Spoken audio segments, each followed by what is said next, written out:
আসসালামু আলাইকুম, মেরি তৌফিক হোসেন স্বাগত জানাচ্ছি এনটিভির সকালের খবরে। ক্রাউন সিমের শিরোনাম দেখছিলেন, এবার বলছি পুরো খবর। এখন জন্ম সনদ দিয়ে খোলো বিকাশ স্টুডেন্ট অ্যাকাউন্ট, নিজের বিকাশ নিজে কর। অর্থমন্ত্রী আবুল হাসান মাহমুদ আলী আয়োজিত বাজেটোত্তর নৈশভোজে অংশ নিয়েছেন প্রধানমন্ত্রী শেখ হাসিনা। রোববার রাতে রাজধানী বঙ্গবন্ধু আন্তর্জাতিক সম্মেলন কেন্দ্রের অনুষ্ঠানস্থলে পৌঁছালে প্রধানমন্ত্রীকে স্বাগত জানান অর্থমন্ত্রী। এ সময় উপস্থিত ছিলেন অর্থ প্রতিমন্ত্রী ওয়াসিকা আয়েশা খান। পরে প্রধানমন্ত্রী বিভিন্ন টেবিল ঘুরে অতিথিদের সঙ্গে কুশল বিনিময় করেন।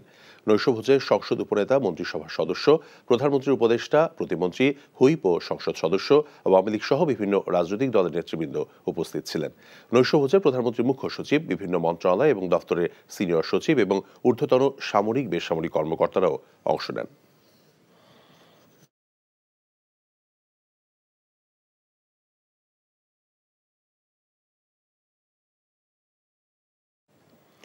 বাজেট বাস্তবায়নে বিদেশি নির্ভরতা কমিয়ে আনা হয়েছে জানিয়ে পররাষ্ট্রমন্ত্রী ডক্টর হাসান মাহমুদ বলেছেন, কিছু ক্ষেত্রে দেশের স্বার্থেই বিদেশি ঋণ নিতে হয়। রোববার সংসদ অধিবেশন শেষে বাজেট প্রতিক্রিয়ায় তিনি একথা জানান। বিএনপির আমলে বাজেট বিদেশ নির্ভরতা, বিশেষ করে উন্নয়ন বাজেটের বিদেশ নির্ভরতা ছিল 50% বেশি। আর আজকে আমাদের বিদেশ নির্ভরতা কমে সেটি 15-20% নেমে এসছে এবং আমরা অনেক বিদেশি ঋণ ফিরিয়ে দিই। আমাদেরকে প্রস্তাব দেওয়া হয়, ফিরিয়ে দেওয়া হয়। বিশ্বব্যাংককে আমরা ফিরিয়ে দিয়েছি, আরও বিভিন্ন ক্ষেত্রে আমরা বিদেশি ঋণ ফিরিয়ে দিয়েছি। আমাদের পছন্দ না হলে আমরা ফিরিয়ে দিই। এবং দর্শক, এই মুহূর্তে আবহাওয়া পরিস্থিতির খবর জানতে আমরা যাচ্ছি রাজধানীর ফার্মগেটে। সেখানে আছেন আমাদের সহকর্মী আপেল শাহরিয়ার। আপেল, বৃষ্টিতে রাজধানীর সকালের পরিস্থিতি কেমন দেখছেন?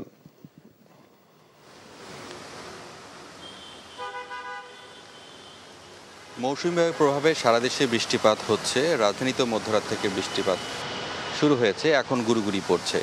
রাজধানীতে আপনাকে বলে রাখি, যারা প্রয়োজনে ঘর থেকে বের হয়েছেন তারা কিছুটা বিড়ম্বনার মধ্যে পড়েছেন। আমি লক্ষ্য করলাম শিক্ষা প্রতিষ্ঠানের শিক্ষার্থীরা যারা বের হয়েছেন তাদের কিছুটা ভোগান্তি রয়েছে। পাশাপাশি কর্মজীবী মানুষ যারা বের হয়েছেন, যানবাহনের সংখ্যা কিছুটা কম থাকার কারণে তারাও দুর্ভোগে পড়েছেন।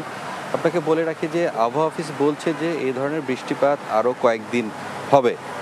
পাশাপাশি বলে রাখি যে বন্যা পরিস্থিতি, যে বন্যা পূর্বাভাস কেন্দ্র যেটি রয়েছে তারা যেটি বলছেন যে এই ধরনের আবহাওয়া যদি থাকে তাহলে আসলে সিলেটের যে বন্যা কিছুটা উন্নতির দিকে যাচ্ছে সেটি আরও অবনতি হওয়ার আশঙ্কা তারা করছেন। পাশাপাশি উত্তরাঞ্চলের নদ নদীর পানি এই সময়টি বেড়ে যেতে পারে, এই জন্য সেখানেও স্বল্পমেয়াদী বন্যার আশঙ্কা তারা করছেন। তা সব মিলিয়ে বলে রাখি যে এখন যে গুড়ি যেটি বৃষ্টি হচ্ছে, আপনাকে দেখতে পাচ্ছেন আমি ফার্মগেট এলাকায় যেখানে রয়েছি, মানুষের সংখ্যাও কিন্তু কম। অর্থাৎ যারা প্রয়োজনে যারা ঘর থেকে বের হয়েছেন তাদের সংখ্যাটাও কিছুটা আমরা কম দেখতে পাচ্ছি এবং যানবাহনের সংখ্যা কম থাকার কারণে ভোগান্তিও কিছুটা তারা পড়েছেন। সব মিলে বলা যায় যে আবহাওয়া অফিস যেহেতু বলছে আরও কয়েকদিনই বৃষ্টিপাত হবে, অর্থাৎ ভোগান্তিটাও কিছুদিন থাকছে। জানছিলাম আবহাওয়ার খবর। সর্বজনীন পেনশন স্কিম প্রত্যয় থেকে বিশ্ববিদ্যালয়ের শিক্ষকদের অন্তর্ভুক্তি প্রত্যাহারের দাবিতে আজ থেকে অনির্দিষ্টকালের জন্য সর্বাত্মক কর্মবিরতির ডাক দিয়েছে দেশের সব পাবলিক বিশ্ববিদ্যালয়ের শিক্ষক সমিতি। আর শিক্ষামন্ত্রী বলেছেন, এই সিদ্ধান্ত শুধু বিশ্ববিদ্যালয়ের জন্য নয়, সবার জন্যই প্রযোজ্য। রোববার রাজধানীতে আলাদা সংবাদ সম্মেলনে এসব কথা বলা হয়। নূর হোসেনের রিপোর্ট। সর্বজনীন পেনশনের প্রত্যয় স্কিম থেকে পাবলিক বিশ্ববিদ্যালয় শিক্ষকদের অন্তর্ভুক্তি প্রত্যাহারের দাবিতে ঢাকা বিশ্ববিদ্যালয়ের কলাভবনের মূল ফটকে সংবাদ সম্মেলন করে সোমবার থেকে সব বিশ্ববিদ্যালয় সর্বাত্মক কর্মবিরতি পালনের ঘোষণা দেয় বাংলাদেশ বিশ্ববিদ্যালয় শিক্ষক সমিতি ফেডারেশন। প্রত্যয় স্কিম প্রত্যাহার, আমাদের স্বতন্ত্র বেতন স্কেল এবং আমাদের শিক্ষকদেরকে সুপার গ্রেড, যেটা 2015 সালে জাতীয় বেতন স্কেলে আমাদের সুপার গ্রেড দেওয়ার কথা ছিল, সেই সুপার গ্রেডটি আমরা অদ্যাবধি পাই নাই। এই তিনটি দাবি নিয়েই আমরা অনড় অবস্থানে আছি। আমাদের দাবি আদায় না হওয়া পর্যন্ত আমরা আমাদের আন্দোলন চালিয়ে যাব। একই দাবিতে বিশ্ববিদ্যালয়ের অপরাজেয় বাংলার পাদদেশে মানববন্ধন করে কর্মবিরতির ঘোষণা দেন ঢাকা বিশ্ববিদ্যালয়ের কর্মকর্তা ও কর্মচারীরা। আমরা একমত হয়েছি সমিতির নেতৃবৃন্দ যে আগামীকাল থেকে আমাদের সর্বাত্মক কর্মবিরতি চলবে পরবর্তী নির্দেশ না দেওয়া পর্যন্ত। এদিকে রাজধানীতে এইচএসসি পরীক্ষা নিয়ে শিক্ষামন্ত্রীর সংবাদ সম্মেলনে বিশ্ববিদ্যালয়ের অচল অবস্থা নিয়ে শিক্ষামন্ত্রীর কাছে প্রশ্ন ছিল সাংবাদিকদের। মন্ত্রী বলেন, পেনশনের সিদ্ধান্ত শিক্ষা মন্ত্রণালয়ের নয়। তো সেক্ষেত্রে বিশ্ববিদ্যালয়ের জন্য আলাদা কিছু করতে হলে কিন্তু সেইভাবে করে অর্থ মন্ত্রণালয়ের সাথে আলোচনা করে একটা আলাদা উপায় বের করতে হবে। কিন্তু যেই সিদ্ধান্তটা বর্তমানে বিদ্যমান আছে সেটা আসলে শুধু বিশ্ববিদ্যালয়ের জন্য নয়, সকলের জন্যই প্রযোজ্য। তাই এই বিষয়ে আমার সুনির্দিষ্টভাবে পরিবর্তন বা এটা নিয়ে সেটা পরিবর্তিত হবে কি হবে না সেটা নিয়ে কোনো মন্তব্য আমার পক্ষে করা সম্ভব হবে না। সিদ্ধান্তটি আসলে শিক্ষা মন্ত্রণালয়ের নয়, এই সিদ্ধান্তটি অর্থ মন্ত্রণালয়ের সংক্রান্ত এবং সরকারের যে সার্বিক পলিসি ডিসিশন সেটির একটি অংশ। এটা আসলে শিক্ষা মন্ত্রণালয়ের পক্ষে এই সিদ্ধান্ত পরিবর্তন বা এই সিদ্ধান্তের পক্ষে বিপক্ষে কোনো মন্তব্য করা সম্ভব নয়। আন্তর্জাতিক বাজারের সঙ্গে মিল রেখে দেশে জ্বালানি তেলের মূল্য সমন্বয় করেছে সরকার। এ দফায় কেবল ডিজেল এবং কেরোসিনের দাম লিটার প্রতি 1 টাকা কমানো হয়েছে। রোববার নতুন মূল্যের এই প্রজ্ঞাপন জারি করা হয়েছে, যা আজ থেকেই কার্যকর। প্রতি লিটার ডিজেল এবং কেরোসিনের দাম 107 টাকা 75 পয়সা থেকে কমে 106 টাকা 75 পয়সা এবং আগের মতোই রয়েছে পেট্রোল এবং অকটেনের দাম। বিশ্ববাজারের সঙ্গে সমন্বয় করে জ্বালানি তেলের স্বয়ংক্রিয় মূল্য নির্ধারিত গত মার্চ থেকে শুরু করেছে সরকার। সেই হিসেবে প্রতি মাসে জ্বালানি তেলের আমদানি ক্রয় মূল্যের আলোকে ভোক্তা পর্যায়ে বিক্রয় মূল্য সমন্বয় করা হচ্ছে। জ্বালানি খাতে একচেটিয়া নিয়ন্ত্রণ প্রতিষ্ঠা করতে গিয়ে সরকার দুর্নীতির সুযোগ তৈরি করে দিচ্ছে এবং ভুল নীতিতে এগোচ্ছে বলে অভিযোগ করেছেন সংশ্লিষ্ট বিশেষজ্ঞরা। এমনকি এবারের বাজেটেও প্রয়োজনীয় বরাদ্দ নেই। রোববার রাজধানীর সিরডাপ মিলনায়তনে consumers association of Bangladesh cab আয়োজিত নাগরিক সংলাপে এসব কথা বলেন তারা। এই খাতে অনেক আইনি সংবিধানের সাথে সাংঘর্ষিক বলেও দাবি করেন কেউ কেউ। রিপোর্ট করছেন রকনউদ্দিন। বিদ্যুৎ ও গ্যাসের দাম বাড়ানো সহ সার্বিকভাবে জ্বালানি নিরাপত্তা নিশ্চিতে জনগণের অংশগ্রহণকে বাইরে রেখে সরকার একচেটিয়াভাবে নিয়ন্ত্রণ করছে, যা এই খাতে দুর্নীতির সুযোগ তৈরি করে দিচ্ছে বলে দাবি করা হয় ভোক্তাদের অধিকার নিয়ে কাজ করা সংগঠন ক্যাব আয়োজিত এই আলোচনায়। জ্বালানি সরবরাহ চেনে পুরোটাই এককভাবে নিজের হাতে থাকলে সরকারি প্রতিষ্ঠানগুলো হয়ে ওঠে অপ্রতিরোধ্য দুর্নীতির পরিচালক। আবার সরকারের দুর্নীতির অংশীদার হিসেবে যখন ব্যক্তি মালিকানা খাত এগিয়ে আসে, সেখানেও কার্যত কোনো প্রতিযোগিতার মাধ্যমে তার অংশগ্রহণ হয় না, হয় লেনদেন ও আতাতের মাধ্যমে। ফলে একচেটিয়াবাদের কোনো পরিবর্তন ঘটে না।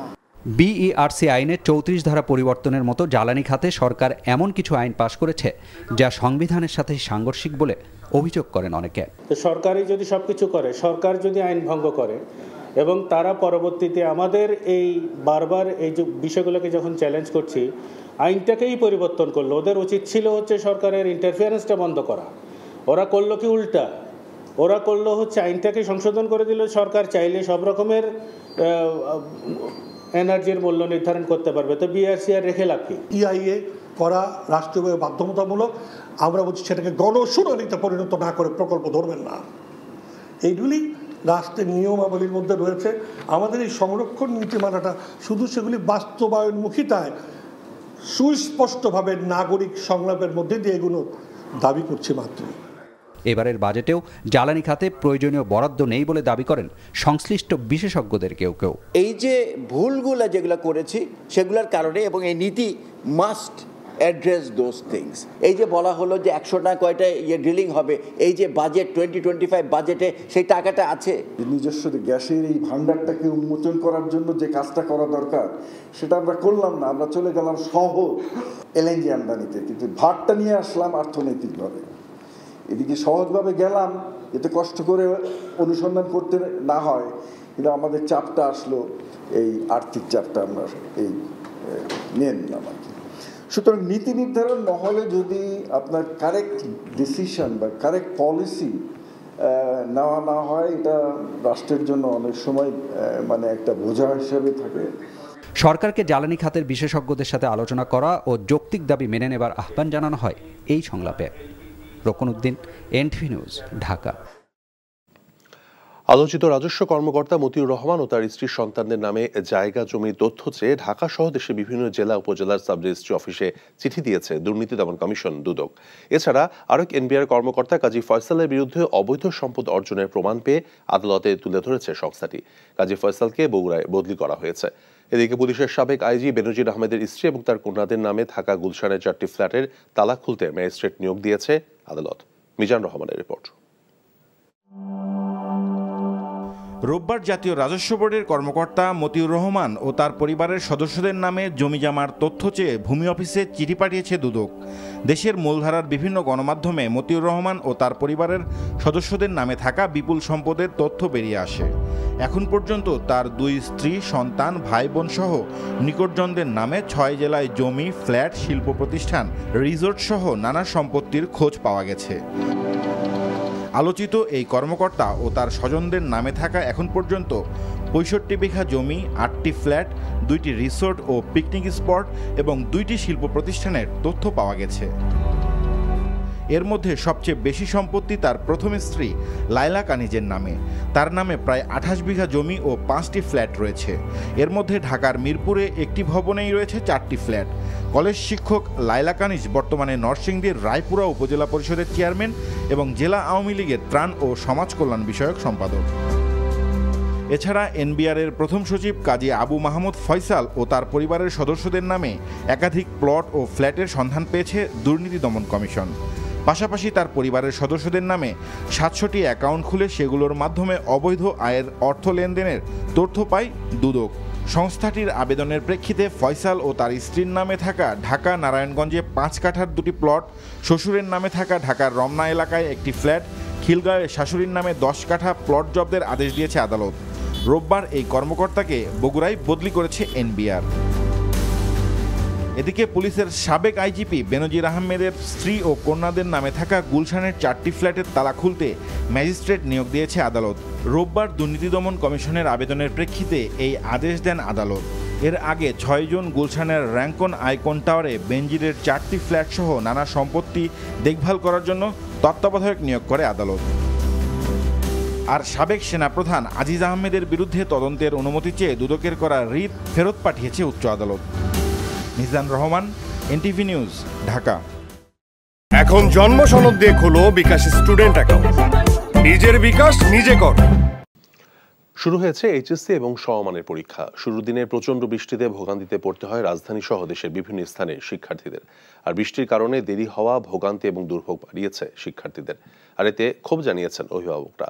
এদিকে সিলেটের 4 জেলায় বন্যার কারণে বন্ধ হওয়া পরীক্ষার তারিখ পরবর্তীতে জানানো হবে বলে জানিয়েছেন শিক্ষামন্ত্রী মহিবুল হাসান চৌধুরী। আরও জানাচ্ছেন মেজবা হাসান। সপ্তাহের প্রথম কর্মদিবস রোববার। সকাল থেকে ঝুম বৃষ্টি, সেই সাথে তীব্র যানজট। এমন বাস্তবতায় রাজধানীতে বৃষ্টিস্নাত এই দিনে যখন পরীক্ষা শুরুর ঘণ্টা বাজছে, তখনও অনেক শিক্ষার্থী চোখে মুখে উৎকণ্ঠা নিয়ে ছুটছেন পরীক্ষার হলের দিকে। যানজট আর জলাবদ্ধতার ভোগান্তি পেরিয়ে পরীক্ষার কেন্দ্রে আসন খুঁজে বের করা, সেই সাথে দেরিতে পৌঁছানোর কারণে বোর্ডের নির্দেশনা মানতে নেওয়া হচ্ছে রোল ও নাম। ফলে দুর্ভোগে নাকাল শিক্ষার্থীরা, ক্ষুব্ধ অভিভাবকরাও। এখন পর্যন্ত বাচ্চারা ঢুকছে, বেশি সময় কিন্তু নেই। হ্যাঁ, হাতে হয়তো 5 মিনিট আছে। আর এখানে তো এখান থেকে ক্যাম্পাস কিন্তু মূল ক্যাম্পাস কিন্তু বেশ খানিকটা দূরে। তো এতখানিক যে তারপরে একটা বাচ্চা আসলে রিল্যাক্স মোডে পরীক্ষায় যে অ্যাটেন্ড করা, সেটা ওদের হয়ে ওঠে না। আমার মেয়ে তো তাতে দৌড় মারছে, আব্বু এখন সিট কোথায়, কি আসে, কি বিষয়, কেমনে কি করবো, আমি তুমি চলে যাও ভিতরে। ভোগান্তির পালা শেষে শুরু হয় অপেক্ষার প্রহর। প্রিয় সন্তানকে পরীক্ষার হলে পাঠিয়ে অভিভাবকদের প্রতীক্ষা, কখন শেষ হয় আর কেমন হচ্ছে পরীক্ষা। প্রিপারেশন নেওয়ার জন্য যতটুকু টাইমের প্রয়োজন ছিল, ওরা তার তুলনায় অনেক কম টাইম পাইছে। প্রস্তুতির জন্য 24 মাস সময় দরকার ছিল, তাদেরকে 17-18 মাসে তারা সেরকম প্রস্তুতি নিতে পারে নাই পুরোপুরিভাবে। এত ভোগান্তির পরও পরীক্ষা ভালো হয়, খুশি শিক্ষার্থীরা। আলহামদুলিল্লাহ ভালো। সিলেবাস শেষ করার ক্ষেত্রে কোনো প্রতিবন্ধকতা ছিল কিনা? ছিল, তাও এই সময়ের মধ্যে আমার শেষ করতে হয়েছে। শুধু রাজধানী নয়, চট্টগ্রাম বিভাগ, দিনাজপুর সহ দেশের বিভিন্ন স্থানে বৃষ্টি হয়, ভোগান্তিতে পড়েন পরীক্ষার্থীরা।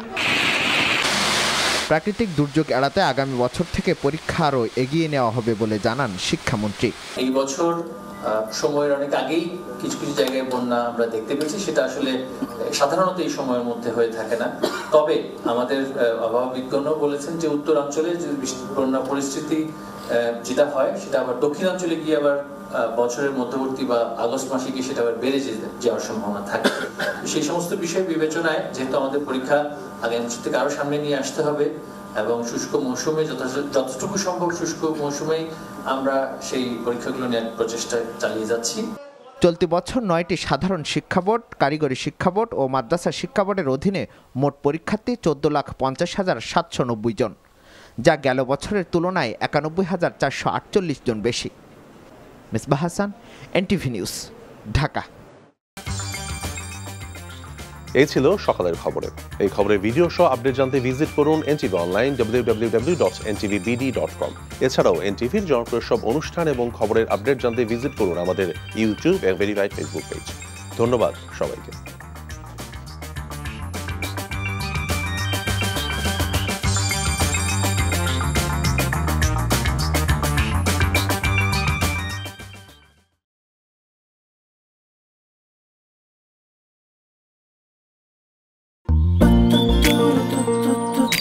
জীবনে এত মেয়ে দেখলাম, কই কোনদিন তো কারোর জন্য এরকম লাগেনি।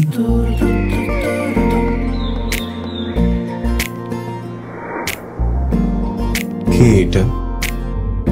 এত মায়া। কেমন আছেন আঙ্কেল?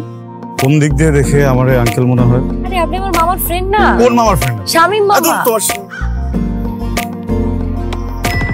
শামীম মামা। আস্তাগফিরুল্লাহ। কি করছিস তুই? না আমার ভাগ্নি মায়া। আমি নাই মামা। Thank you uncle. এই আগে জানলে আমি জীবনও স্বামীর সাথে মিশতাম না।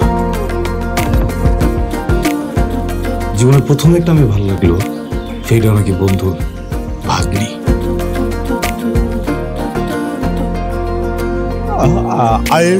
I love you. এভাবে শুরু হোক আমাদের গল্পটা। আপনি আমার মামার বন্ধু, মানে আপনি আমার মামা। মামা জানি কথাটা।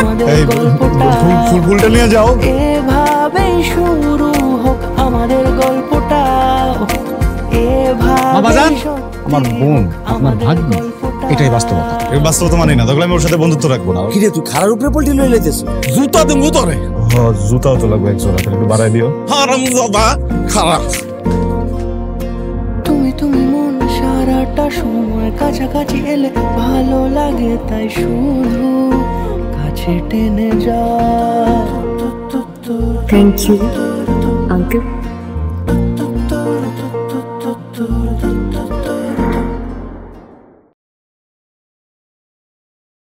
এখন জন্ম সনদ দিয়ে খোলো বিকাশ স্টুডেন্ট অ্যাকাউন্ট। নিজের বিকাশ নিজে কর।